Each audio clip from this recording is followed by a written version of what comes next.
Bonjour à tous.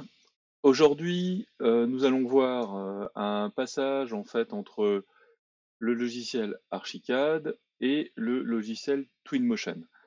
Nous allons ensuite intercaler entre les deux Blender de manière à corriger les textures et à améliorer la qualité de notre rendu. Pour faire ça, donc je vais utiliser un projet de démo que j'utilise régulièrement en cours, notamment en deuxième année cycle archi. C'est un projet qui a été réalisé en Chine par une agence qui s'appelle AZL, AZL Architect. Alors le projet est inspiré de cette maison là, qui a pour intérêt de comporter plusieurs demi-niveaux et rassembler un certain nombre de problèmes courants dans la modélisation 3D. Donc là aujourd'hui, je ne vais pas faire de modélisation. Le projet a été modélisé avec un niveau de détail relativement faible à ce niveau-ci, puisque on en est sur une phase équivalente à une phase esquisse. Et l'objectif va être de mettre ce projet en 3D et pouvoir éventuellement l'animer. Donc pour le passage d'Archicad vers Twinmotion, c'est extrêmement facile puisque il suffit, il va suffire de télécharger le plugin Unreal de Unreal Engine, enfin sur la page de Unreal Engine, pardon, en descendant vers le bas de la page Twinmotion et d'aller dans la section plugin, de télécharger le plugin qui est adapté pour le logiciel qu'on utilise, donc un plugin pour Archicad, Revit, SketchUp Pro, Rhino ou Ricad. Donc ce plugin-là, je l'ai téléchargé, je l'ai installé, et il va m'ajouter une petite barre d'outils à cet endroit-là. Enfin, en réalité, elle est pas dockée normalement, mais je l'ai rajouté ici, avec la possibilité de créer un lien direct en fait entre Archicad et Twinmotion. Ce que fait le plugin ici, c'est c'est de créer en fait une archive au format FBX. Cette archive, elle va être créée en fusionnant par défaut, en fusionnant les matériaux. Donc ici, le matériau de ma toiture va se retrouver fusionné et avec un certain nombre de réglages. Donc par exemple ici, exclure les objets plus petits que 5 cm, ça permet d'éviter d'avoir un modèle trop gros en ajoutant les poignées de porte, les éléments, les ferrures des ouvertures de fenêtres, etc. Euh, les textures, fixer les textures UV. Donc ça, les textures UV, on va voir juste après à quoi ça sert. Et donc, cet élément-là va être géré directement par le plugin Twinmotion. Quand je clique sur la petite vue ici, je vais ouvrir Twinmotion. Il se lance, il se lance ici en ce moment même. Euh, donc Twinmotion, donc version éducation, puisqu'il s'agit d'un tuto destiné à l'éducation. Là, je vais créer un nouveau projet, puisque c'est la première fois que je crée ce projet-là. Ça, c'est les éléments de Twinmotion, et on a notre synchronisation vers notre projet. Donc, extrêmement simple, pas de problème particulier.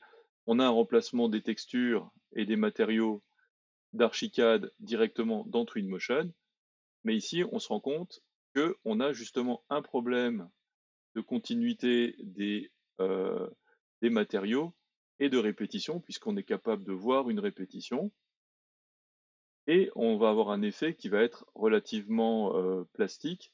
Donc là, on a tout à fait la possibilité de remplacer en fait un matériau de notre bibliothèque par exemple ici un béton ou voilà. Mais constatez que dans ce cas de projet ici, on va avoir dans Twinmotion un petit souci qui va être une répétition en fait assez désagréable de notre motif de texture, pardon pour le zoom et le dézoom. Donc on a une répétition assez désagréable du motif de texture qui est, que l'on peut régler dans Twinmotion en modifiant l'échelle de notre texture, en allant déplacer, etc., la texture, mais on n'arrivera pas à aller beaucoup, enfin on n'arrivera pas facilement à aller beaucoup plus loin, c'est-à-dire rajouter des petits détails au niveau des pieds de mur, rajouter des éléments comme par exemple un numéro près de la porte ou éventuellement des effets de matière sur notre élément. Donc c'est pour ça que, en fait, je vais vous montrer comment intégrer Blender de ma, comme étape intermédiaire pour gérer en fait cette problématique de plaquage de texture et pour gérer ces éléments-là de manière plus fluide. Donc pour éviter de surcharger mon ordinateur, je vais fermer la fenêtre Twinmotion. Voilà, donc j'enregistre pas. Euh, dans... Non, je veux pas. Voilà, je peux pas charger. Donc dans mon Archicad, même si ça a déjà été fait lorsque je l'ai exporté, en fait la méthode simple, c'est d'aller depuis une vue 3D. C'est important d'être dans une vue 3D, sinon la manipulation ne fonctionnera pas. Depuis une vue 3D, je vais faire enregistrer sous. Dans mon format d'enregistrement, je vais choisir le format ici Twinmotion, sachant que en réalité, ça va me créer un fichier .fbx, mais peu importe. Donc, je crée un format Twinmotion, va m'exporter le fichier en format FBX, j'enregistre. Moi, je l'avais déjà fait pour tester, donc je remplace. Je reprends les mêmes paramètres, donc fusion par matériau, texture intégrée dans le fichier, et je valide. À ce stade-là, je peux quitter Archicad puisque je n'ai plus besoin en fait de mon élément. Donc là, hop, j'enregistre avant de quitter, c'est mieux.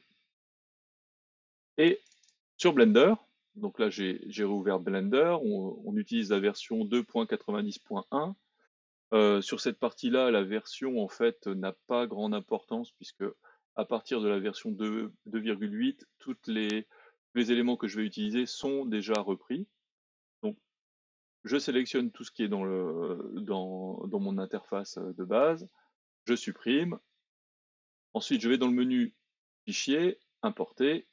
Je choisis donc le format FBX ici.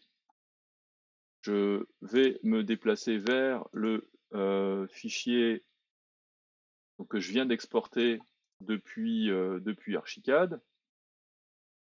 Là, j'ai tout laissé de format de base. On verra plus tard en fait comment est-ce qu'on peut optimiser, etc. Dans cette démo-là, je vais faire une version rapide et simple.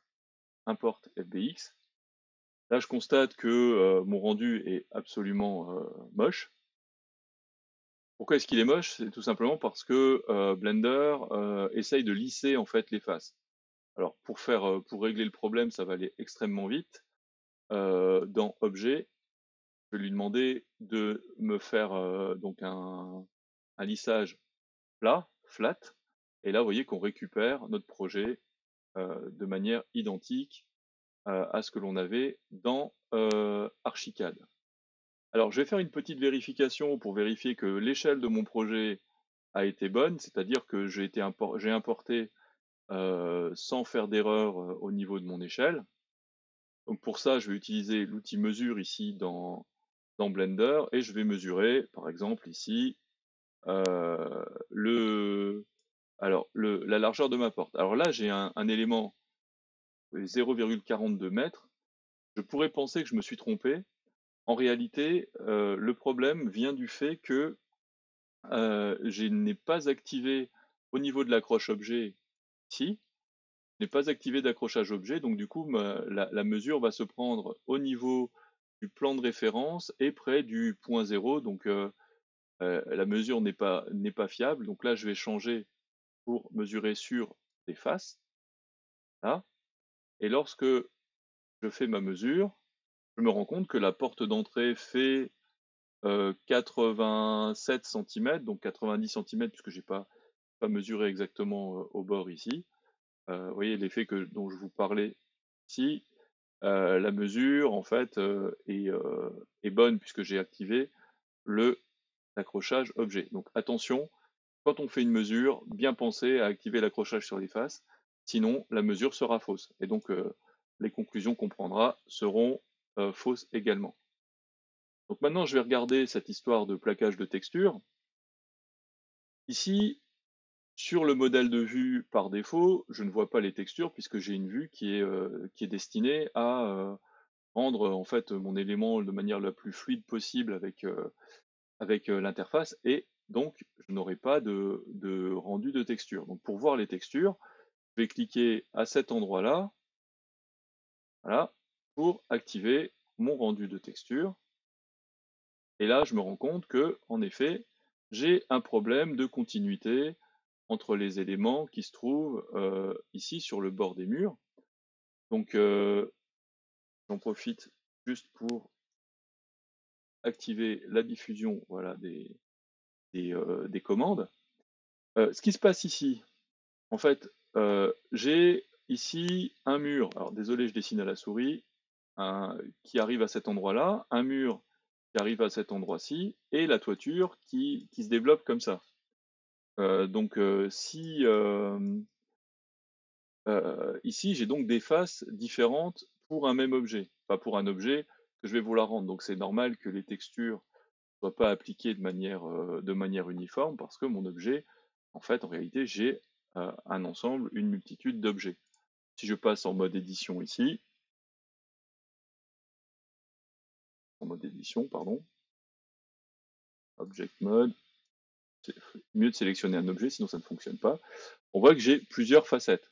Alors, un autre petit problème lorsqu'on exporte depuis Archicad, c'est que l'ensemble de notre projet va être triangulé. Ça, pour le placement de texture, ça fonctionne, mais c'est pas optimal. Donc, la première chose que je vais faire, c'est que je vais en fait essayer de réduire le nombre de points.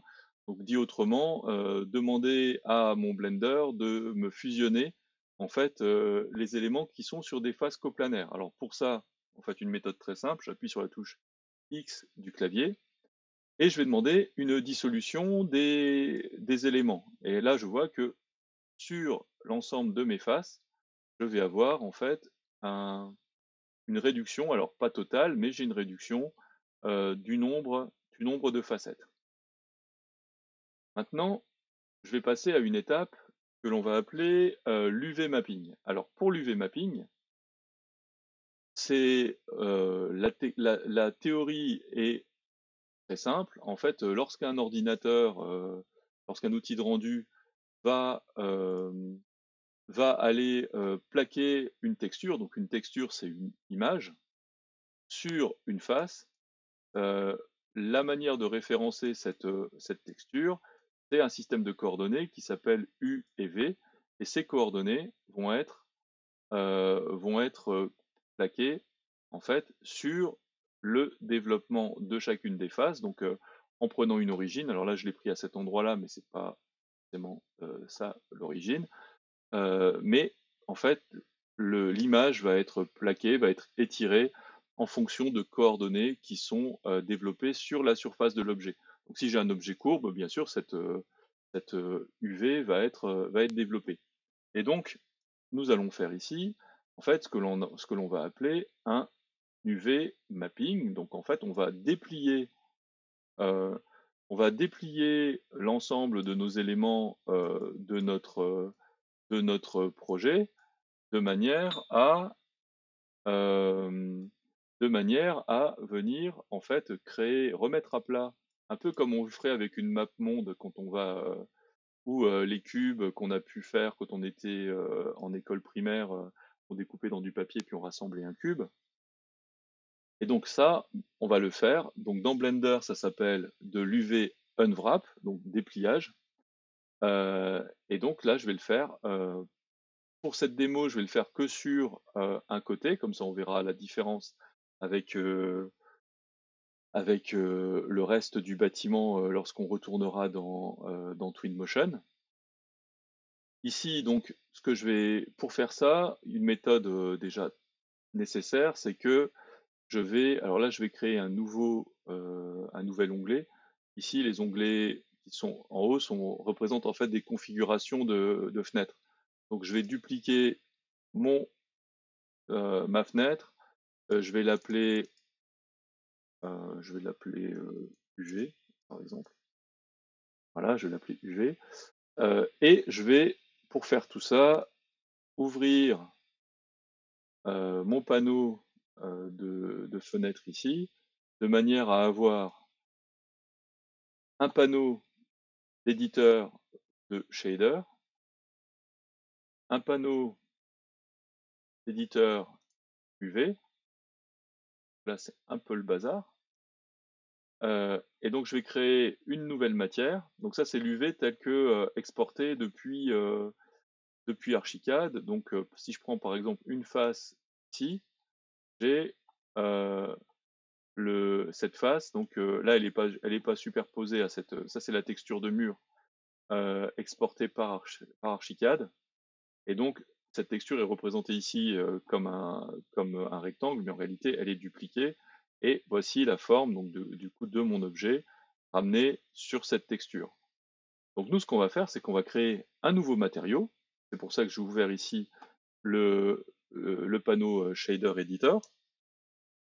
Un nouveau matériau, et ce nouveau matériau, on va venir l'appliquer sur cette face-là, et ensuite on viendra peindre directement une texture d'image pour avoir une texture qui soit exactement telle que l'on souhaite obtenir dans le rendu final. Donc le rendu, on pourra le faire dans Twinmotion puisque c'est la thématique aujourd'hui.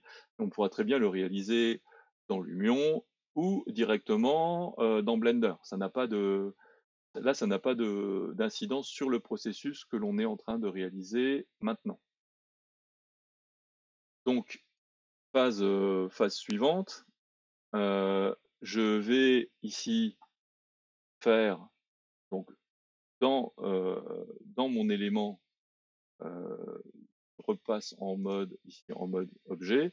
Dans mon objet, je vais lui ajouter une nouvelle matière, donc un nouveau matériau. Ce nouveau matériau, là j'appuie sur la touche plus, je vais l'appeler par exemple béton brut.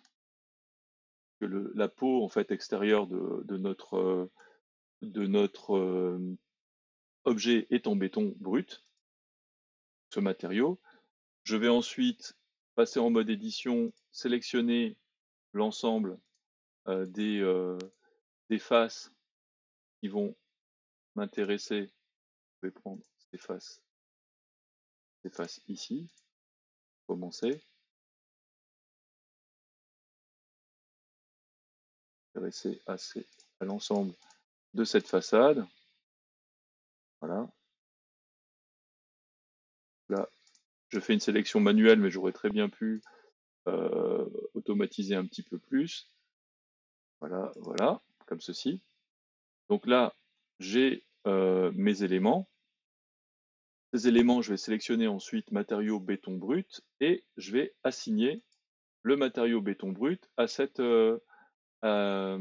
ensemble de faces. Alors pour vérifier que tout a bien fonctionné, je vais changer la couleur. Donc là, je vois que lorsque je change la couleur, la couleur de mon objet change.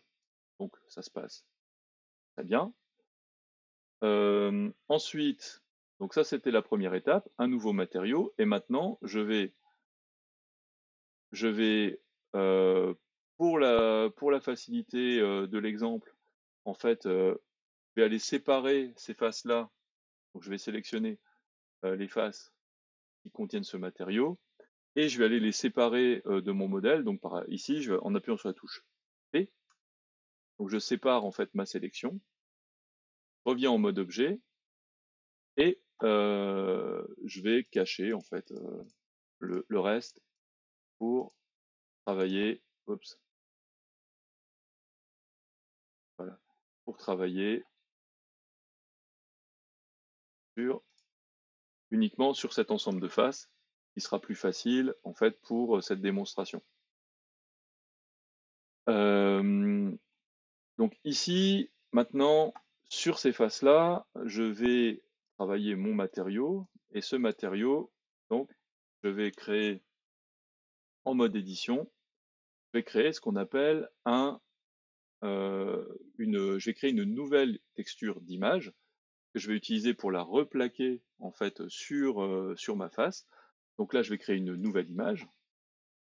Cette nouvelle image, je vais la prendre par exemple de 3K. Donc petit rappel, Blender prend les opérateurs mathématiques dans les boîtes de dialogue, donc simplement à faire x3.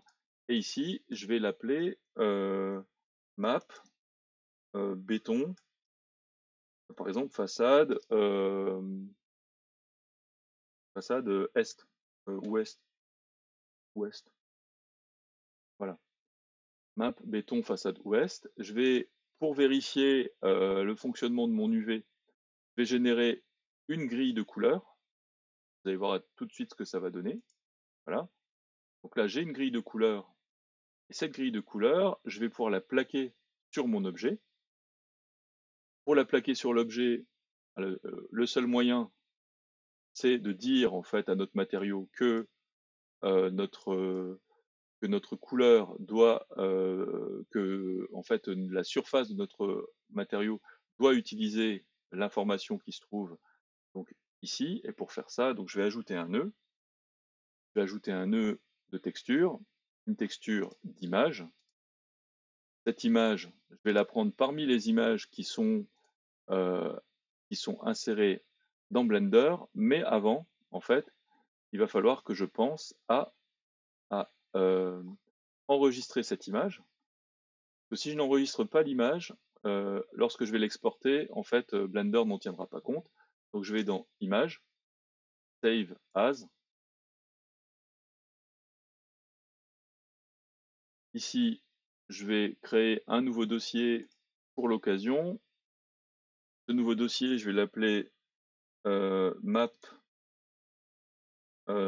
projet. Bon, ici, il s'appelle projet démo, donc je vais l'appeler map projet démo. Voilà. Save image. Donc là, mon image est enregistrée, très très important. Je choisis ici dans la liste de mes images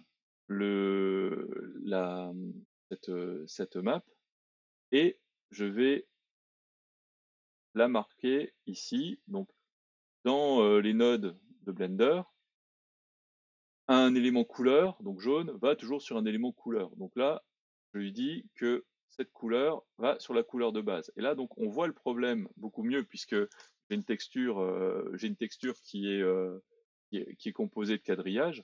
On voit que notre élément n'est pas du tout jointif. Donc ça, c'est la problématique en fait de l'export depuis Archicad. Alors pour aller vite et puis pour faire ça simplement, en fait, ce que je vais faire, c'est que je vais positionner ma caméra perpendiculairement en fait à cette face. Alors pour faire ça, je vais sélectionner une face.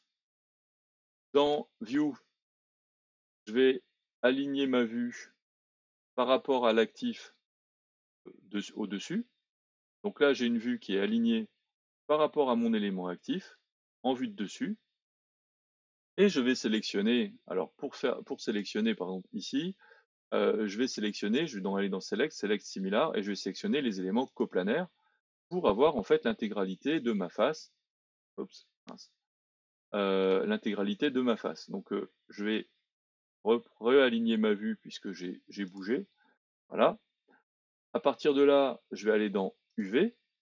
Je vais faire une projection de mon UV depuis la vue, c'est-à-dire que je vais utiliser ma vue pour aller projeter mon dépliage UV sur l'image que j'ai à gauche. Donc on voit que le dépliage UV a été effectué, et lorsque je viens dans cette fenêtre, je vais pouvoir, par exemple en faisant une échelle, commencer à venir positionner mes éléments. Et là, on voit bien que j'ai une parfaite continuité entre mes éléments qui ont été réalisés et et l'UV, puisque j'ai bien fait la projection en une fois. Donc je vais refaire la même chose sur la partie donc, de face du bâtiment. D'abord, je vais d'abord sélectionner, sélectionner les objets similaires, coplanaires. Donc là, j'ai l'ensemble de ma face. Donc là, on voit que que Archicad a bien bossé puisque tout est parfaitement coplanaire. Je vais positionner ma vue, aligner la vue de face. Non, pardon. Je vais aligner ma vue, voilà, comme ça, de face par rapport à ma façade. Je vais refaire la même chose, UV, projeté depuis la vue. J'ai la projection qui se retrouve ici. Je sélectionne ici, je sélectionne tout et je vais faire remonter l'échelle pour obtenir quelque chose qui soit à peu près homogène avec ce que je vois au-dessus.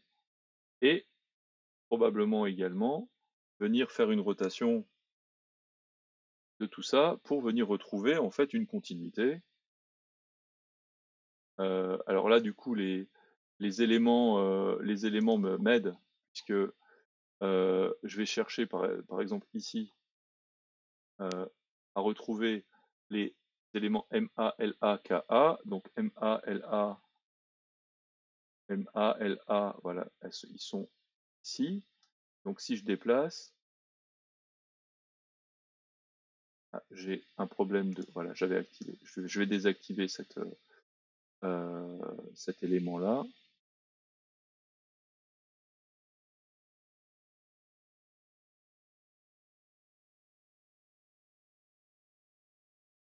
Donc là, je me situe à cet endroit-là.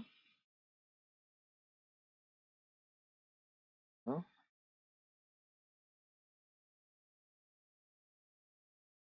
Donc OA, ici.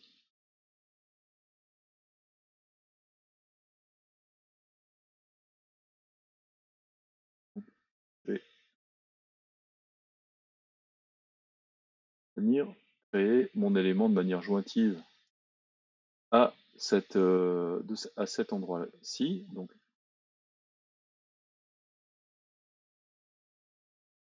voilà, de manière à... j'ai quand même un décalage. Un décalage qui est dû à l'échelle en fait. Donc en sorte de retrouver une échelle identique à celle qui était au-dessus de mon objet. Donc là, je prends du temps pour faire l'élément de manière assez précise. C'est pas forcément obligatoire, mais ça ramène un petit peu plus, ramènera un petit peu plus de qualité. Voilà. Donc là, j'ai mon placement UV qui a été réalisé. Donc le fait que je vois le résultat sur mon objet ici provient du fait que j'ai demandé à Blender d'utiliser cette image comme couleur sur la surface de l'objet. Si je ne fais pas cet élément-là, si je ne fais pas ce branchement-là dans le matériau qui est appliqué sur les faces, je ne verrai pas du tout le retour. Voilà. Maintenant, je vais passer à la dernière étape, qui est l'étape de la peinture. Donc l'étape de la peinture, ici, va être très simple, c'est-à-dire que je vais utiliser une image pour aller peindre sur mon objet. Et pour faire ça, je vais passer en mode peinture de texture. Donc j'ai un onglet qui est déjà prévu pour, mais je vais aller le recréer en fait manuellement. Donc je vais redupliquer cet élément-là, peinture, peinture, voilà. Cet onglet-là, donc là je vais fermer ces parties-là. Je vais juste réouvrir peut-être un élément ici, voilà, ici, et nous permettra de voir en fait l'image résultante de notre de notre objet. Donc là, je sélectionne simplement l'image sur laquelle nous allons travailler. Donc c'est la map béton. Voilà, ici. Je vais avoir je vais rouvrir un panneau à cet endroit-là dont je me servirai peut-être tout à l'heure. Je vais activer ici le mode Texture Paint. Mode Texture Paint, je vois quoi? Je vois qu'en fait, j'ai au niveau de mon interface un élément qui apparaît avec des pinceaux, et si je commence à dessiner sur ma face, bah, je vois que ce dessin est automatiquement répercuté sur ma vue. Alors là, ouais, je vois aussi que j'ai un petit décalage UV justement ici. C'est pour la démo, c'est pas très grave. Si on voulait être très précis, on le referait. Et là, par exemple, si je commence à peindre l'ensemble de mon objet, je pourrais le peindre direct ici avec une couleur. Donc ça, c'est une possibilité très très simple qui permet déjà de visualiser en fait quelle est la partie qui est concernée dans mon image, concernée par par ce dépliage UV ici. Donc là, on voit que mon image, en fait, elle est ici, et j'essaye de ne pas dépasser euh, de mon de mon cadre d'image ici, tout simplement pour éviter d'avoir une répétition, puisque si je commence à peindre à cet endroit-là, je commence à peindre ici, ce serait très gênant d'avoir une répétition et de me retrouver avec une croix à cet endroit-là. Donc, pour éviter ça, je vais avoir donc mon image qui va être uniquement positionnée par rapport à cette face. Alors ensuite, comment faire pour peindre avec une texture? Eh ben pour ça, en fait, je vais activer un mode que l'on va trouver ici dans les options de l'outil, à cet endroit-là. Dans les options de l'outil, j'ai la possibilité donc de modifier des brosses. On verra plus tard comment on peut utiliser ces brosses pour améliorer encore la qualité du rendu. Une couleur, c'est ce que je viens de faire ici. Euh, et on a aussi la possibilité de travailler avec une texture. Alors là, c'est pas forcément très intuitif, mais la partie qui gère les textures dans Blender se trouve dans le menu des options ici une option qui s'appelle texture. Donc là, je vais créer une texture de brosse. Je vais fermer ce menu-là parce que pour avoir l'écran le plus grand possible. Voilà. Donc, je vais créer une nouvelle texture. Cette texture, je vais l'appeler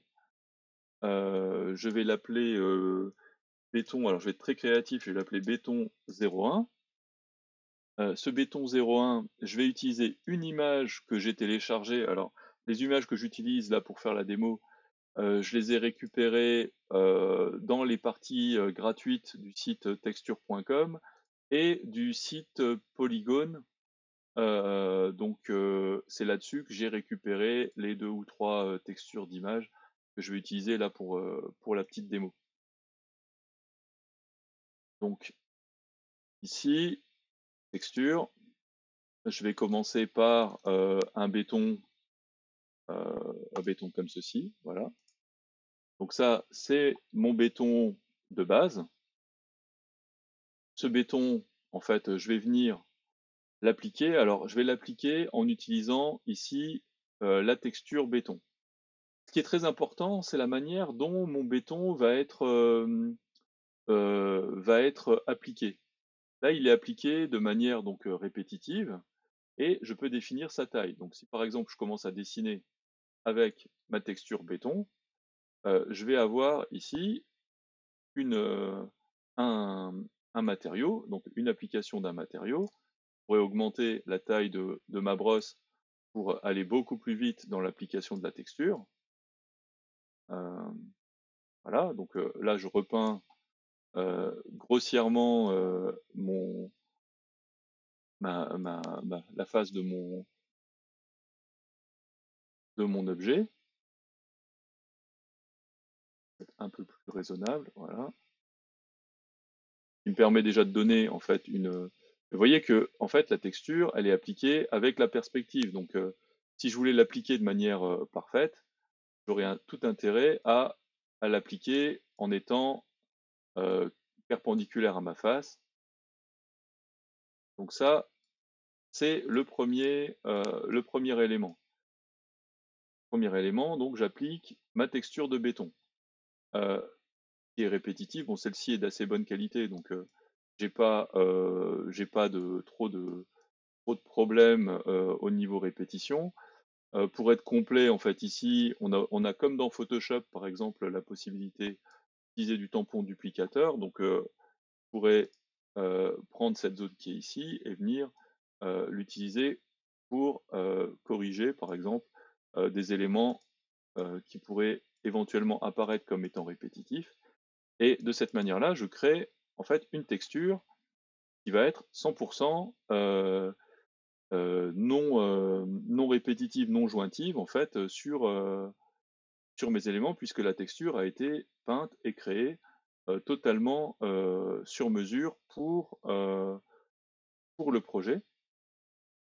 Là, j'ai un effet de perspective, par exemple sur le bord, je vais le corriger tout de suite. Hein,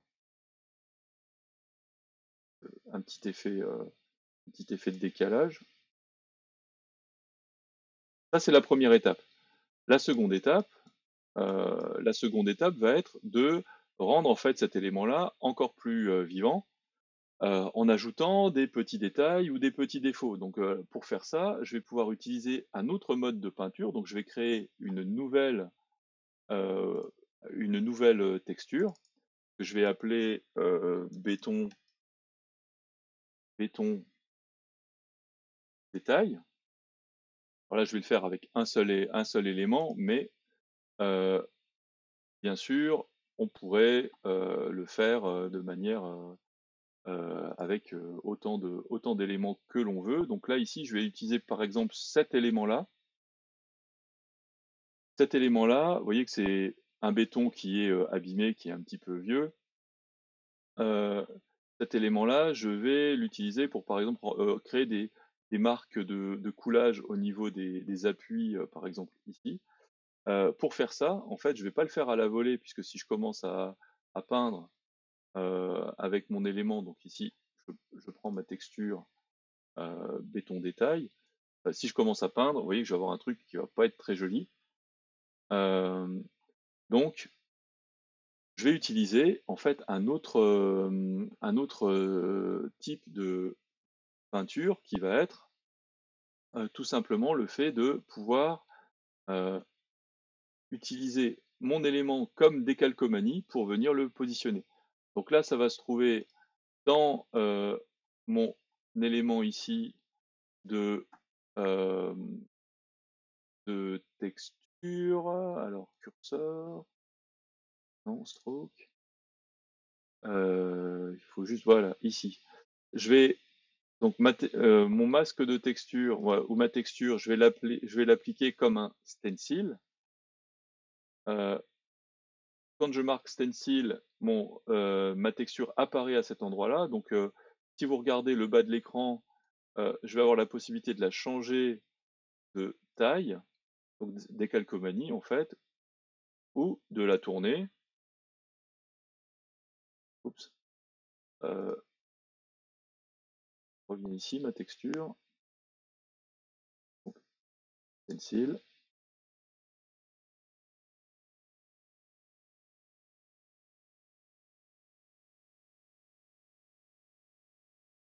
Ah mince. Oui, j'ai fait annuler. Je reviens. Je rechoisis mon élément. Voilà. Donc là, j'ai ma texture, euh,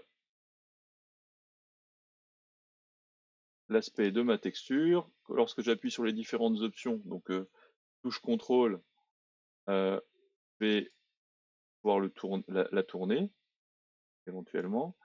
Majuscule, je vais pouvoir la déplacer et utiliser cet élément-là pour venir ici me positionner par exemple au niveau de cet appui, modifier, alors ici je réduis en fait la force, c'est-à-dire que je réduis la, la, la transparence en fait tout bêtement de mon élément, je vais baisser le rayon aussi ici, et dans mon élément ici, tiens,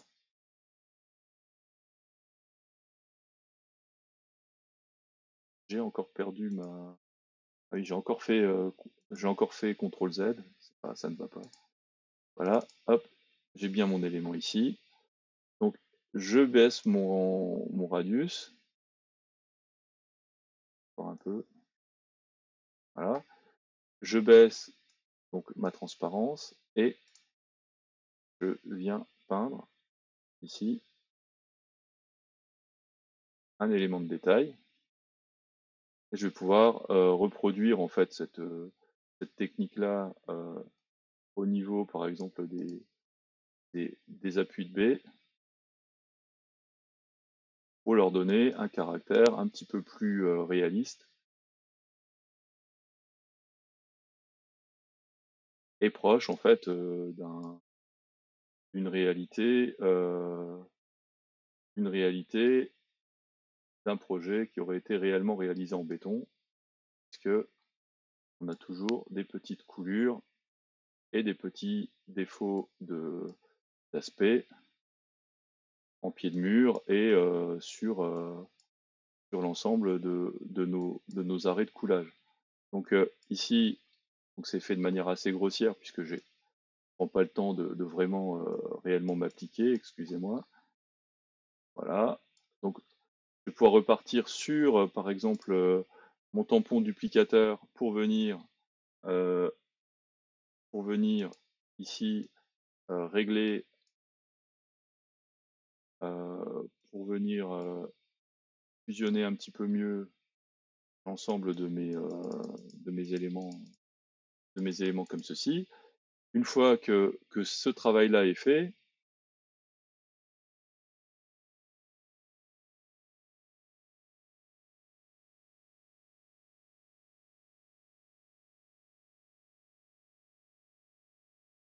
hein, une fois que ce travail-là est fait, je vais simplement enregistrer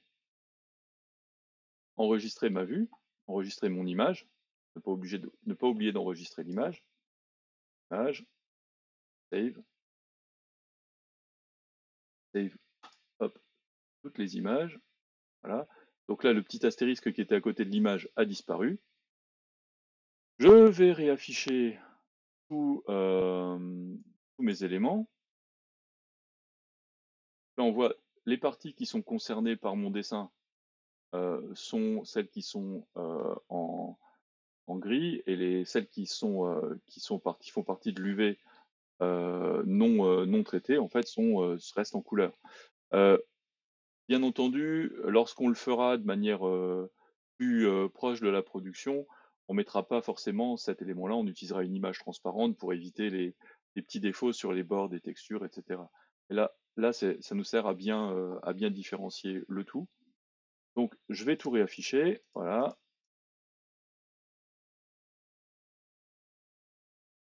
voilà, j'affiche l'intégralité de mon projet et je vais le réexporter. Donc là, je n'oublie pas de l'enregistrer, ça fait pas de mal.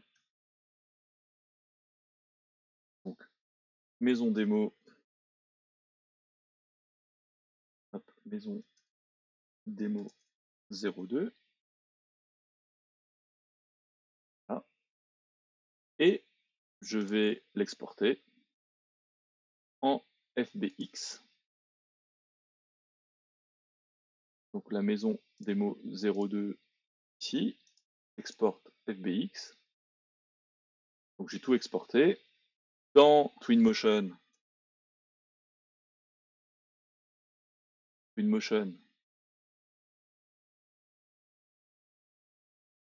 je vais créer mon projet,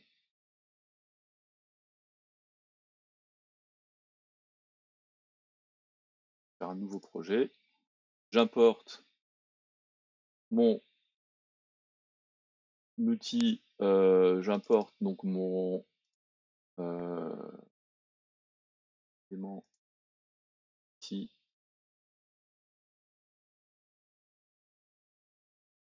démo 02. Voilà. OK.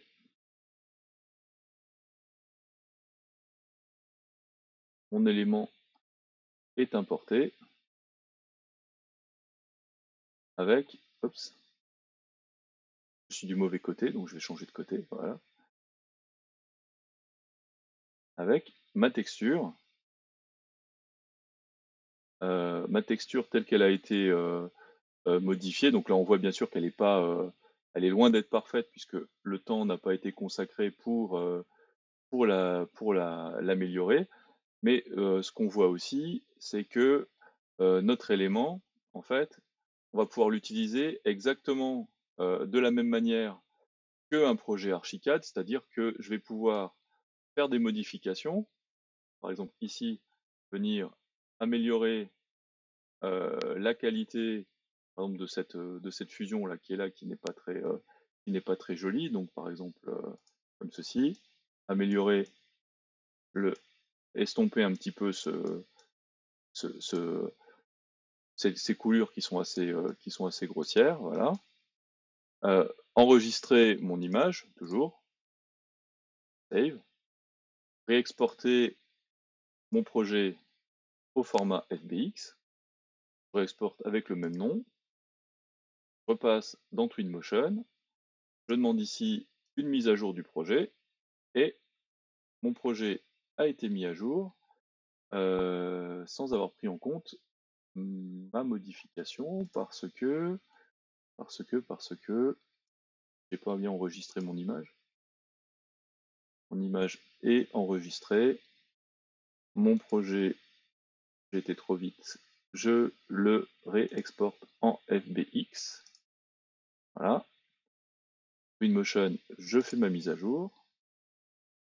Et bien sûr, comme c'est une démo, ça ne fonctionne pas. Donc,